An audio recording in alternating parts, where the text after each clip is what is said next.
Hi friends, this is your pal Scott Garibay, and today we are going to talk about Stranger Things Season 2, Episode 4, and the name of the episode is Will the Wise.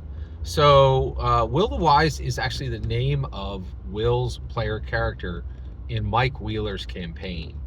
And we start this particular episode with two broken kids, two kids that are being very disobedient to their families and are giving their families a lot of trouble, right? So first of all, Will, at the end of last episode, he obeyed, he actually followed the advice of Bob Newby. Terrible advice, but not, Bob is really not to be blamed. That was good advice. And him giving Will bad advice is 100% on Joyce Byers.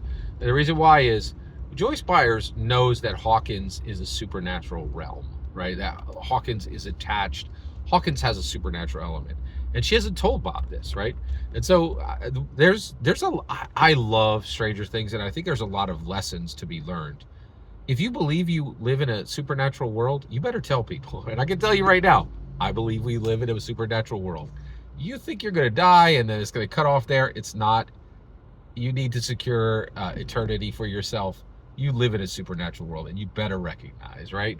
Because if you don't, you're gonna live your life like Bob Newby. Bob Newby is like, oh, I don't need to worry. We live in a regular world. The worst that you can encounter is a bully, and like he's 100% wrong. Like the worst you can encounter is an incredibly powerful, incredibly dangerous shadow monster that comes from the dark realms and will possess you, right? Like, so Bob Newby gives Will terrible advice, but that's on Joyce Byers, right? And this is a life lesson we can take from this show.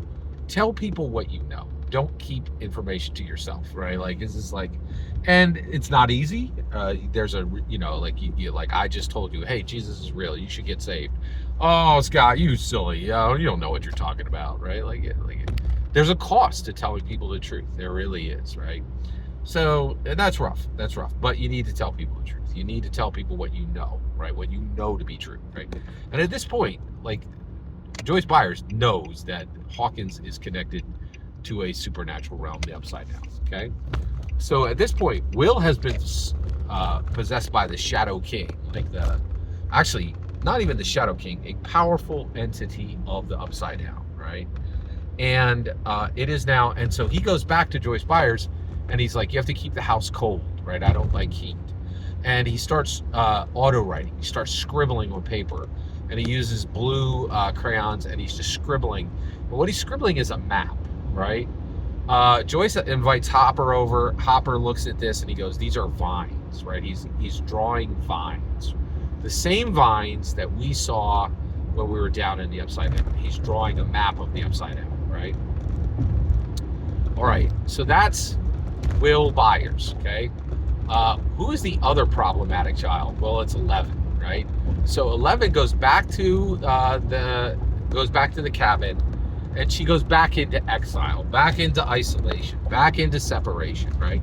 And she's very angry with Hopper at this point. And she's like, "You're full of crap, right? Like, I'm living a sub life. I'm not getting, I don't get to see my friends. This isn't a good life.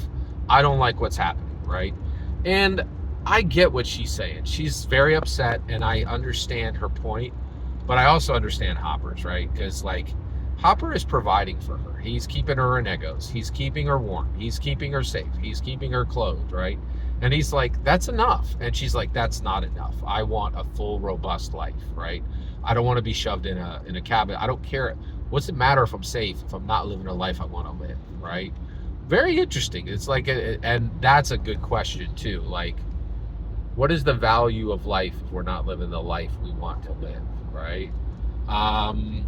And then there's a question of, if you're not living the life you want to live, and you had a life that you wanted to live that had purpose, how do you either attach purpose to your current life, or how do you attach purpose to your death, right? Like, nobody wants to die a death that is purposeless, right? And and like,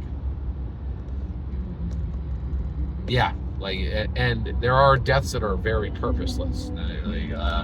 That's not good. We want a death that has purpose, right? And this is very real for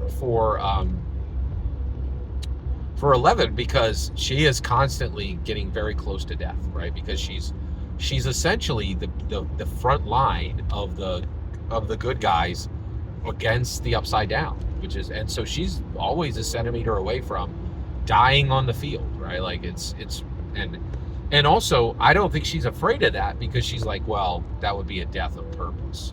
Very interesting. All right, so but at this point she smashes out the front window, right? And she and Hopper are really in a bad space, right? They're in a bad space where they're not, in harmony, and that's not a good thing.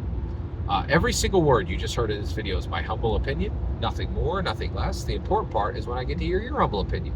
When you get in the comments and send your traffic, please consider subscribing, and have a fetch millennium.